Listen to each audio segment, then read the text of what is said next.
বরখাও একটা ফ্যাশনে পরিণত হয়েছে, হয়নি? এমন এমন তারা বরখা পরছে। আসলে বরখা আজকাল যত বরখা আল্লাহর জন্য কেউ পরে না। আমি চ্যালেঞ্জ করছি, আল্লাহর জন্য বেশিরভাগ কোনো মেয়ে বরখায় পর্দা পরেন। বরখা কখন পরেন জানেন? ও জানে যে আজকে আমাকে কলেজের মাঠ যেতে হবে, জানে যে আমাকে আজকে স্কুল যেতে হবে। কতদিন আগে সোশ্যাল মিডিয়াতে দেখলাম বরখা পরে সবটি জোড়া জোড়া লেগে আছে, ঢুকে আছে, মুখখান দেখাবে না।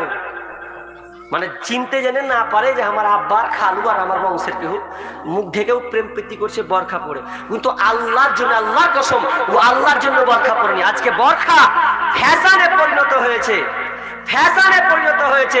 চলেন আপনাকে আসমা বিনতে উমাইস আর তার ফাতেমা, তার দুজনে কথোপকথন আপনাদের শোনাচ্ছি। তো একদিন আসমা বিনতে উমাইস তার নানিকে শোনাচ্ছেন যে, নানি বাবু, তোকে আমি একটা হিজরতের গল্প শোনাচ্ছি, শুনবি? দেখ কত ইন্টারেস্টিং।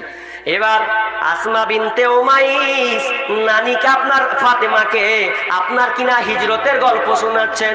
ওই হিজরতের গল্প শোনাতে শোনাতে শোনাতে বলছে, তোমার আব্বুরা এই আপনার কিনা আবু বকর নাম ধরে ধরে, তাদের নাম ধরে ধরে বলছেন যে তারা মক্কা থেকে মদিনা কিভাবে এসেছে, তারা নিজের ভূমিকে ছেড়ে দিয়ে মদিনায় তারা ত্যাগ স্বীকার করেছে। তো অনেক কষ্টের উপরে আর এই আলোচনা করতে করতে তারা বলতে করতে ফাতেমা কিন্তু ধ্যান অন্যদিকে চলে গেছে।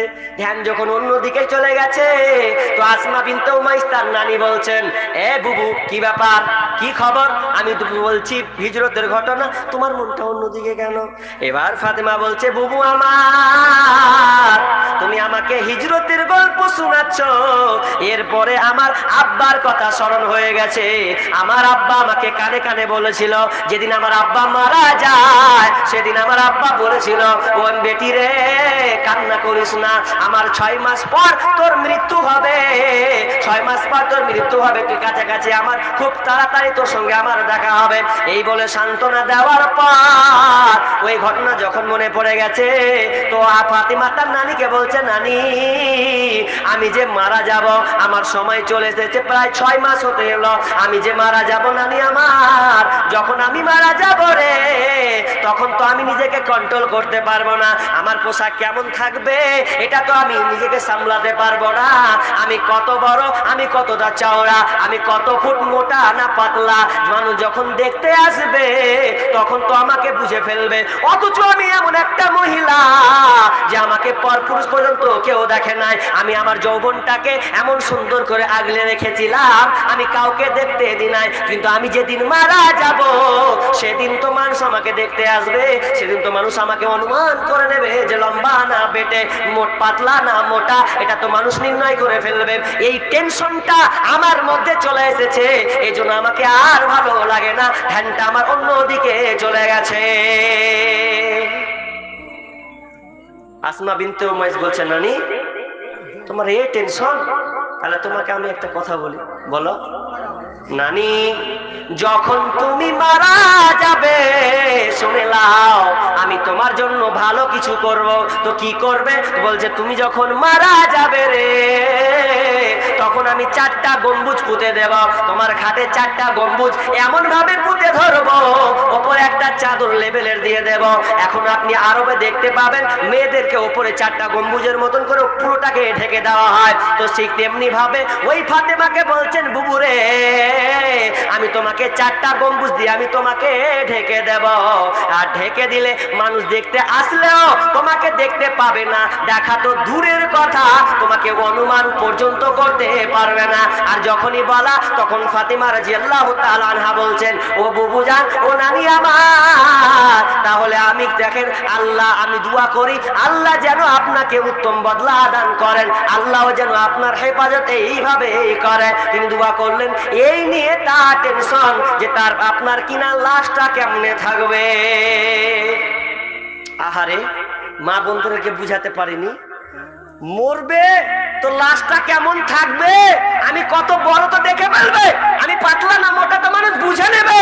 আমার এই জন্য আপনার টেনশন। আর আমাদের জিন্দা বেটি ছেলে মা বন্ধুকে দেখেন ঢং ঢং করে রাস্তায় দিয়ে যায়, আর ছেলেরা ফিস ফিস করে কাটে, কার বেটি রে ছাক্কা, দেখতে খুব সুন্দর, বারবার মন দেখতে চাই। শোনো, তোমাদের বলি যুবক, তোমাদেরও বলি, বিশ্বনবী বলছেন, ইয়া আলী লা তুদবিন নাজারাতান, ইয়া আলী লা তুদবিন নাজারা, হে আলী শোনো, যখন তুমি প্রথম দৃষ্টি ফেলবে কোন মহিলার দিকে, ফাইনালাকাল উলা ওয়া লাইসাত লাকাল আখিরা, আর যখন এটা তোমার জন্য মাপ, কিন্তু দ্বিতীয়বার তুমি আর তাকাবে না। তো এর ব্যাখ্যা যুবকরা কি বুঝেছে জানেন? নিজেরাই মাস্টার ওরা। হাদিসে বলা হলো যে তোরা একবারের বেশি তাকাবি না, একবার দেখে নিলি, চোখ যদি পড়ে যায় তো মাথাটাকে নিচু করলাও। তো এক জায়গাতে দেখছি ওরা বলা বলি করছে কি জানেন, বলছে হাদিসে তো বলেছে একবার দেখতে, সালাকে একই রকম দেখে থাকবো, একবার হবে মানে ও একবারই দেখবে, মানে চোখটা ফেলবে না, মানে মেয়ে এখন দেখে ওকে একবার ছাড়বো না, ফের যতক্ষণ না ফিরাবো তখন দেখে। মানে হাদিসের ওর ব্যাখ্যা দেখেন করছে কিভাবে। বলা হলো যে এক পলক দেখলে সঙ্গে সঙ্গে দেখা হয়েছে বেগানা নারী, মাথা নিচু করে নাও। তো ওরা বলছে না, তাহলে একবারই যখন বলেছে জি ভরে দেখেলে তারপরে মাথা রিটার্ন করা যাবে। আরেকজন দিয়েছেন 50 টাকা। তো কি বলছিলাম, তো এগুলো থেকে বাঁচতে হবে, অত তাফসিরওয়ালা হলে হবে না, অত ব্যাখ্যা যুক্তি দিলে হবে না। আফসোস লাগে আজকে আমরা মা বোনদেরকে আমরা বরখায় পর্দা দিতে পারিনি। এবার আমি পয়েন্ট 3টা কথা বলে আমার আলোচনা এখানে শেষ করব। শেষে আমাকে একজন কি পাঠাল, যেটা বলছে বন্ধন লোন সম্পর্কে একটা গজল বলবেন। কে পাঠিয়েছেন ভাই? এটা হাত তুলবেন। কে এটা? আমি তখন খেয়াল করলেন কে বলেন তো? ছোট ছেলে আছে না বড় মানুষ আছে? পালিয়ে গেছে নাকি? হ্যাঁ, যে শুনবেন আগে হাত তুলেন দেখি। কে শুনবেন হাত তুলেন তো। এই গানটা কে শুনবেন? যদি হাত তোলা কম হয় তাহলে বলবো না, আর যদি হাত তোলা বেশি হয় তাহলে বলবো। দুটার মধ্যে একটা। দেখি কে শুনবেন হাত তুলেন তো দেখি। কই মানে কম হাত উঠছে, তার মানে শুনবে না। উঠে গেছে, তা যাক উঠেছে।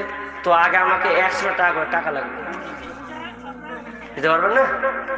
টাকার কথা ফ্রিতে শুনবেন, টাকা দিবেন না, 100 টাকা করে টাকা লাগবে।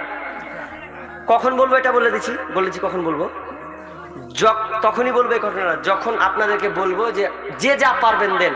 গাজালটা সম্পূর্ণ বলবো, আর এক এক করে এখানে 10 টাকা 20 টাকা করে মুসাফা করে যাবে। আমি হলে দরকার হলে আমি আর একটু আগিয়ে যাচ্ছি, হ্যাঁ 5 মিনিট আমি আগিয়ে গেলাম, আপনাদের শেষে এই উপহারটা দেবো এই গাজালটা, ঠিক আছে? তো আর আগাবো, থাক। তো যে যা পারবেন তাহলে মন দিয়ে সুন্দর করে শুনবো। আর যদি টাকার হার কমে যায় তাহলে উল্টা পাল্টা করতে পারবেন, গাজালটার ইন্টারেস্টটাই হারিয়ে দেবে, ঠিক আছে? তো এগুলো তো বসেন।